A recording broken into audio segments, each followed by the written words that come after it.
தேனி மாவட்டம் சின்னமனூர் அருகே வேன் மோதியதில் சபரிமலைக்கு சென்ற பக்தர்கள் உயிரிழந்த நிலையில் இது குறித்த சிசிடிவி காட்சி வெளியாக இருக்கிறது. இது தொடர்பான தகவல்களை வழங்குவதற்காக இணைகிறார் செய்தியாளர் பழனிக்குமார். விவரங்களை பகிர்ந்துக்கலாம்.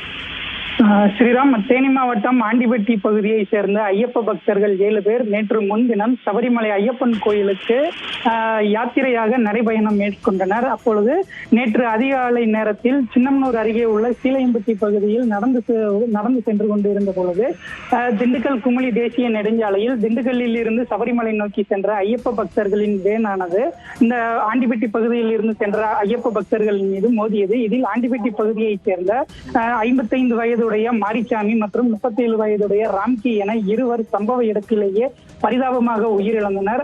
இது தொடர்பாக வழக்கு பதிவு செய்த சின்னமனூர் போலீசார் திண்டுக்கல்லை சேர்ந்த வேன் ஓட்டுநரான தினேஷ்குமார் மீது வழக்கு பதிந்து விசாரணை நடத்தி வருகின்றனர்.